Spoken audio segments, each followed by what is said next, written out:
ये मिस्टर नटराजन है और इनको जाना था फ्लाइट से कहीं। पुराने ज़माने की बात है, क्योंकि ये जो किताब है जिसको मैं आपको अभी बताऊंगा, ये शायद 1938 में लिखी गई है। 1938 नहीं, 1800 में लिखी गई है। और 1938 में तो इसके लेखक जो हैं वो ख़त्म हो गए थे, जिग जिगलर साहब, या जो भी, बहुत पुरानी किताब है। तो उस टाइम पर फ्लाइट का भी सिस्टम लगभग रेलवे जैसा होता था। आजकल के रेलवे स्टेशन उस टाइम के एयरपोर्ट मान लो आप। जितनी सुविधाएं रेलवे स्टेशन पे आजकल होती हैं, आज से 40-50 साल 30 साल पहले जब जहाज उड़े ही उड़े थे, शुरुआत हुई होगी, तो रेलवे स्टेशन जैसी सुविधाएं होती थी वहाँ। तो ये भाई साहब नटराजन जी पहुँच गए स्टेशन, वहाँ फ्लाइट के एयरपोर्ट, और इनको जाना है मुंबई या बॉस्टन जाना है इनको, मुंबई से बॉस्टन। ये बॉस्टन की सत्य घटना है, इसलिए बॉस्टन ही है इसका नाम। तो बॉस्टन जाना है इनको, अमेरिका में कोई एक जगह है। तो ये पहुंच गए, थोड़ा 1-2 घंटा पहले पहुंच गए थे। सब चेक इन वेक इन करा लिया, आप लोग जो फ्लाइट में जाते हो सब ले लिया, चेक इन करा लिया, बैग दे दिया, सब कुछ दे दिया। अभी क्या करें, वेट कर रहे थे। तो इनको स्टेशन वहीं एयरपोर्ट पर एक वेइंग मशीन, वजन तोलने की मशीन दिखाई दी थोड़ी सी दूर। तो इनको लगा यार चलो अभी टाइम तो है ही है। आदमी क्या करता है जब फ्री रहता है, तो आप भी जब एयरपोर्ट वगैरह पे जाते हो स्टेशन पे, तो कभी कुछ खरीदने लगते हो, किताब खरीदने लगते हो, खाना खरीदने लगते हो, कुछ कुछ मतलब टाइम पास करते हो, क्योंकि अब आप क्या करोगे, कोई काम ही नहीं है आपके पास। तो वहाँ आपने देखा बहुत लोग आते भी हैं, कोई ताला बेच रहा है, कोई कुछ बेच रहा है, कोई कुछ बेच रहा है, और सबका काम चल जाता है।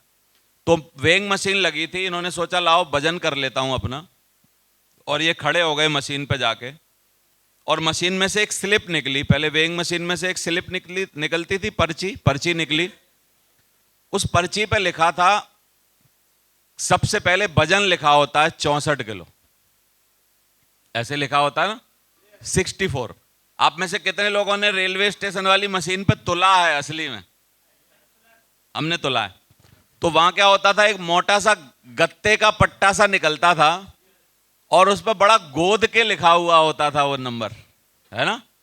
तो ऐसे एक पर्ची निकली, उस पर 64 लिखा है ऊपर, लेकिन उस पर नीचे कुछ और इंफॉर्मेशन लिखी है। उस पर लिखा है यू आर मिस्टर नटराजन। अब ध्यान से सुनिए, your pant is black, your shirt is white, your age is 54, 54 साल के हो आप।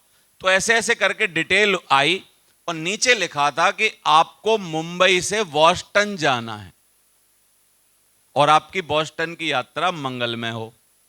तो जब इतनी सारी स्लिप पे इंफॉर्मेशन आई, तो किसी का भी दिमाग ठनकेगा कि नहीं ठनकेगा? तो मिस्टर नटराजन का भी ठनका कि यार ये क्या हो रहा है। ज्यादा से ज्यादा ऐसा हो सकता है कि चलो 64 किलो वजन आ जाए, और क्योंकि मैंने टिकट के लिए अपनी इंफॉर्मेशन दे रखी है कि मेरा नाम क्या है, तो कम से कम मेरा नाम आ जाए। सारी डिटेल क्यों आ रही है कि आपका वजन 64 किलो है, आपकी उम्र 54 साल है, आपने काली पैंट पहनी है, सफेद शर्ट पहनी है, और आपकी मुंबई की यात्रा बॉस्टन तक है वो भी आपको पता है। और ये भी लिख रहा था कि आपकी फ्लाइट 2:20 पर है। बोला इतना सब क्यों आ रहा है? तो थोड़ा सर चकरा गया, और थोड़ा सा ये 2-4 चक्कर लगाने लगे। अभी दिमाग में वही चल रहा था कि ऐसा हो क्यों रहा है, और घूमने लगा और घूमने लगे। और थोड़ा आधा घंटा इधर उधर पास करने के बाद टाइम, फिर इनके मन ने जवाब दिया कि चल यार बेटा नटराजन, एक बार दोबारा चढ़ यार, कहीं ना कहीं कुछ ना कुछ लफड़ा तो है। अंग्रेजी में बोलते हैं समथिंग इज फिशी, है कि नहीं? कुछ ना कुछ दाल में काला है, कुछ ना कुछ गड़बड़ तो है। तो चल बेटा नटराजन चढ़ दोबारा। फिर डाला इन्होंने एक 10 रुपये का सिक्का, फिर दोबारा मशीन ने गुड़गुड़ गुड़गुड़ गुड़गुड़ कुछ काउंट करती है ना वो, किया दोबारा से। फिर आई स्लिप, और दोबारा सेम इंफॉर्मेशन कि आपका वजन 64 किलो है, आपका नाम नटराजन है, आपने काली पैंट पहन रखी है, आपने सफ़ेद शर्ट पहनी है, आपने मुंबई से आपको जाना है बोस्टन, आपकी 2:20 की फ्लाइट है, और आपकी यात्रा मंगलमय हो। इतना सारा इंफॉर्मेशन आ। अब इनसे रहा नहीं गया, बोला यार अब तो कुछ नाटक है। तो ये गए, इन्होंने बाथरूम ढूंढा, थोड़ा और सोचा, बाथरूम ढूंढा, अपना सूटकेस खोला जो इनके हाथ में था, कपड़े चेंज किए, कपड़े चेंज किए। अब की बार इन्होंने लाइनिंग की पैंट पहनी, देखो लाइनिंग की पैंट पहनी। फिर इन्होंने टाई लगाई जो शर्ट पहन रखी थी उसी पर, कोट पहना, चश्मा पहना, हैट पहना, और फिर खड़े हुए मशीन पर 10 रुपए का सिक्का डाला। फिर मशीन ने गुड़गुड़ गुड़गुड़ चालू किया, फिर पर्ची निकल के आई।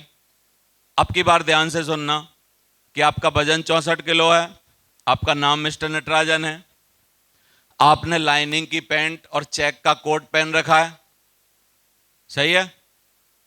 आपकी यात्रा जो थी मुंबई से बॉस्टन की फ्लाइट 2:20 की निकल चुकी है।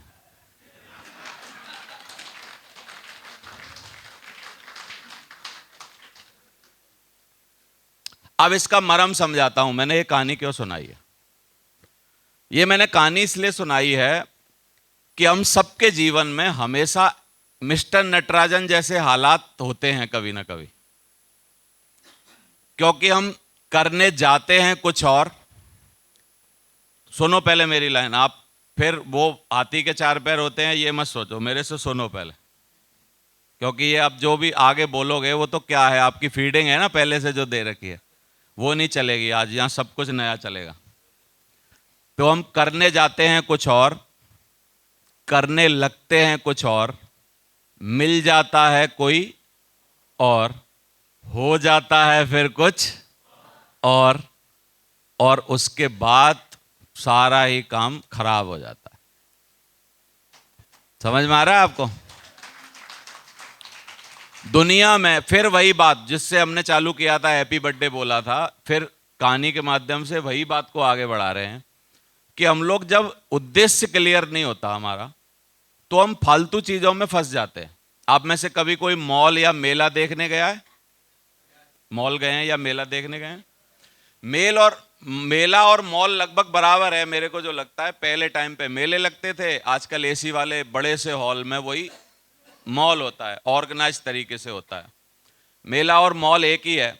जब हम मेला और मॉल में जाते हैं, पहले जमाने में जब मेले में जाते थे मैं अपनी खुद की बता रहा हूं, तो मेले में बड़े अलग अलग रंग की चीजें दिखती हैं। मेले में जैसे ही आप घुसे तो वो कुएं में जो मोटरसाइकिल चला रहा है वो अपनी तरफ बुला रहा है, आओ आओ आओ, शो चालू होने वाला है, मोटरसाइकिल घूमेगी कुएं में, और आदमी जान लगाएगा बाजी पर। और आप देख सकते हैं सिर्फ 15 रुपए, 15 रुपए तो ज्यादा बोल रहा हूं, मेरे टाइम पे 3 रुपए में या 5 रुपए में देख सकते हैं। और ऐसा होगा वैसा होगा। देखिए एक आदमी कैसे कुएं में गाड़ी चलाता है। फिर दूसरी तरफ से मेरे दूसरे कान में आवाज आ रही है कि आइए आइए इधर आइए, बंबई की मशहूर पार्टी आई है यहाँ पर, अब बॉबी नाचेंगी यहाँ पर, ऐसा होगा वैसा। अरे मेरा कान उधर चला गया।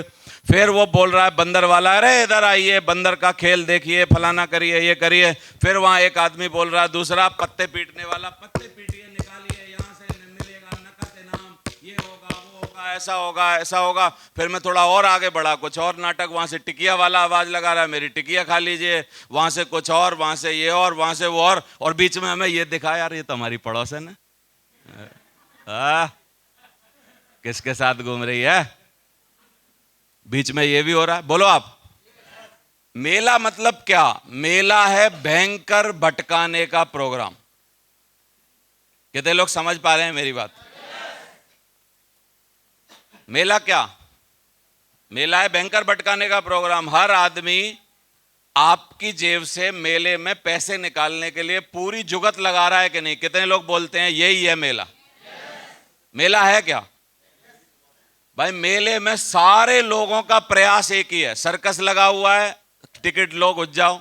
कोई मौत के कुएं में मोटरसाइकिल चला रहा है, टिकट लो घुस जाओ। वहां बंबई की डांस पार्टी आई है, वो क्या कर रही है? भटका रही है, मतलब आपसे पैसा निकालना चाहती है। कोई टिकिया वाला, कोई बल्ले वाला, कोई कुछ। हम बहुत दिन से गए नहीं, पता नहीं अब याद नहीं आ रही इतनी सारी चीजें, लेकिन इतने सारे नाटक रहते हैं वहां। फिर लास्ट में फिर वो भोंपू वाले कोई कान में बजा के जा रहे हैं, पू ये वो कुछ ना कुछ नाटक कर रहे हैं, है कि नहीं? फिर कोई कुछ कर रहा है, कोई कुछ कर रहा है। फिर एक आध हमारा कोई परिचित भी मिल गया, एक वो लड़की भी मिल गई जो देखी नहीं थी कभी बहुत दिन से। फिर कोई नई भी मिल रहे, वाह, बोला अच्छा ये भी आ रखी हैं, वाह वाह वाह। और बड़ा नाटक हो रहा है पूरा। आदमी जाएगा मेले में 15-20 मिनट, आधा घंटा, 1 घंटे के लिए, लेकिन कब उसको शाम हो जाएगी उसको पता ही नहीं चलेगा। कहते लोग महसूस कर पा रहे हैं मैं जो समझा रहा हूं।